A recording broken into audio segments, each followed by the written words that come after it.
Buenos días, tardes o noches, estudiantes de grado undécimo.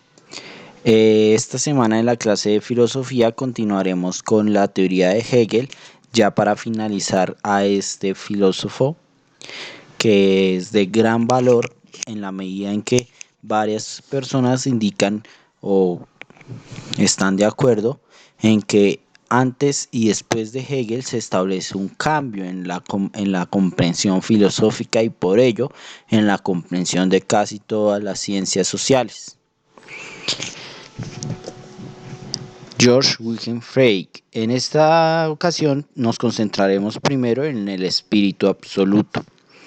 Casi todos los filósofos, por no decir que todos precedentes a Friedrich Hegel, creían que existía un espíritu absoluto, pero como ya hemos visto, cuando ellos hablaban de un espíritu absoluto, se trataba de un ser incorpóreo, o mejor dicho, un ser que no era humano, pero que existía parte de la realidad humana, era independiente a este, existía y en algunos casos declaraban que se encontraba en todas las cosas. A estas ideas sería lo que se opondría Hegel.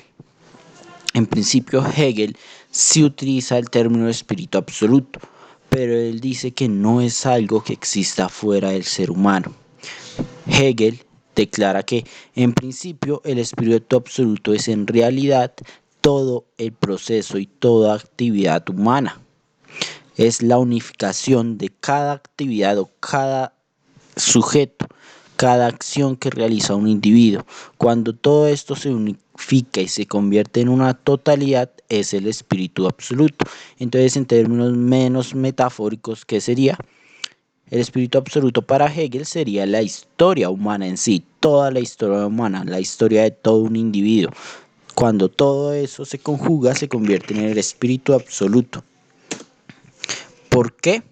Porque Hegel estaba en oposición a esta idea previa del romanticismo de que todas las cosas tenían el espíritu absoluto en su interior, es decir, que los animales tenían espíritu y que una silla, por ejemplo, un computador, también tenían espíritu.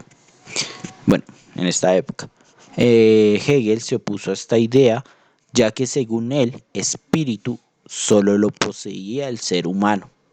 Por ende, el espíritu absoluto tenía que ser de rasgo humano o de características humanas. Por eso, para Hegel, el espíritu absoluto sería la historia, no un dios, ni dioses, ni algo ajeno a la realidad humana. Aquí entonces, esto de la historia nos lleva a preguntarnos por la verdad, porque Hegel define que la verdad no es absoluta. Con el espíritu absoluto antes o el ser incorpóreo perfecto del que se hablaba previo a Hegel, existía la creencia de una verdad absoluta, una verdad que daría explicación a todas las cosas, pero Hegel también buscaría una verdad absoluta. La diferencia es que él diría que la verdad absoluta es algo que se construye. La única verdad es que no existe en lo total, es decir, no existe lo infinito. Para Hegel no existía algo que perdurara por siempre. Tenía que haber un fin, una finalidad. Todo llegaba a una conclusión. La verdad en Hegel es histórica, como casi todas sus perspectivas, todo lo relacionaba con la historia. Entonces la verdad era en un momento específico, es decir, que la verdad está vinculada a su proceso histórico. Cuando una persona dice algo y esto es considerado verdad, es tan solo por el momento en que ocurrió. No es porque exista una verdad o que siempre sea lo correcto.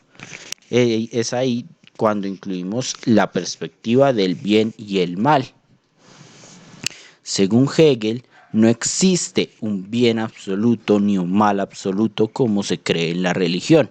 En la religión Dios es incuestionablemente bueno y el diablo sería incuestionablemente malo. Como Hegel se preocupa es por la realidad puramente humana, por la forma en que lo experimentan los individuos, entonces el bien y el mal serían tan solo circunstancias históricas.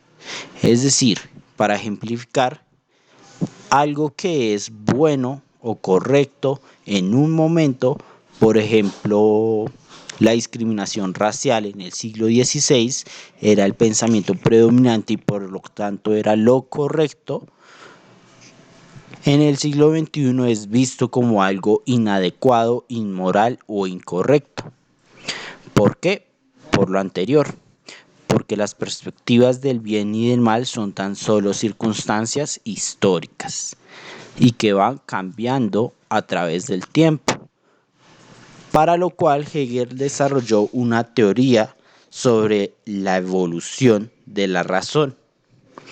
Para Hegel, como ya dije, no existía una verdad absoluta e incuestionable, sino que todo era un proceso. Este proceso es lo que él llamó la evolución de la razón. Esta evolución de la razón era la idea de que al no haber un pensamiento correcto o incorrecto fuera de su época, era el conflicto lo que generaba, era el intercambio entre ideas contemporáneas, lo que permitía que la historia, mejor dicho, el pensamiento humano se desarrollara. En un momento determinado no existía, según Hegel, una idea correcta o incorrecta. Y esto no podía ser determinado sino por el proceso histórico. Es decir, que la historia definiera cuál era el modo correcto de pensar. ¿Cómo hacía esta definición?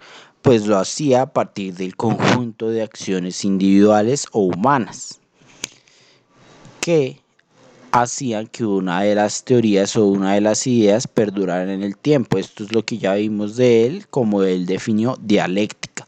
Entonces es la confrontación en una tesis, una antítesis, para llegar a un síntesis o resultado. Porque cuando hablamos de comienzo o final, también se podría decir como inicio y resultado. Es decir, que todo tiene un resultado, todo tiene un fin. Según Hegel, la razón también tenía un final, tenía una conclusión, un espacio al cual llegar. Este espacio, si no era llegar a la verdad absoluta o la verdad de un Dios o lo más cerca de esta verdad, ¿cuál sería? Según Hegel, esta verdad sería el autodescubrimiento, es decir, la finalidad de la razón sería la comprensión humana de sí mismo y su entorno. Es este el proceso de la razón para Hegel. Cada vez la humanidad se acerca más a la comprensión de sí misma, según la perspectiva de un fin para todo el proceso racional. Este acercamiento se hace a través de la confrontación. Pero Hegel sí creía con que al final el ser humano pudiera llegar a conocerse plenamente a sí mismo y lo que lo rodea. Hoy en día esta idea puede ser cuestionada principalmente por la infinita variedad de posibilidades que existe al momento de confrontar ideas y generar nuevos desarrollos. La humanidad se ha categorizado últimamente por desarrollar nuevas tecnologías que van más allá de lo que se podía haber pensado en un siglo anterior. Y hoy en día Hegel es tan trascendental y tan importante en la filosofía porque planteó la idea de dejar de ser metafórico y un tanto astral y planteó la existencia de una explicación puramente humana. Esto también influenció el desarrollo de las ciencias sociales. Bueno, con esto concluimos a Hegel, que he explicado de un modo sencillo porque Hegel es bastante difícil de entender. Ya la próxima semana comenzaremos un nuevo tema. Muchas gracias por su atención. Hasta luego.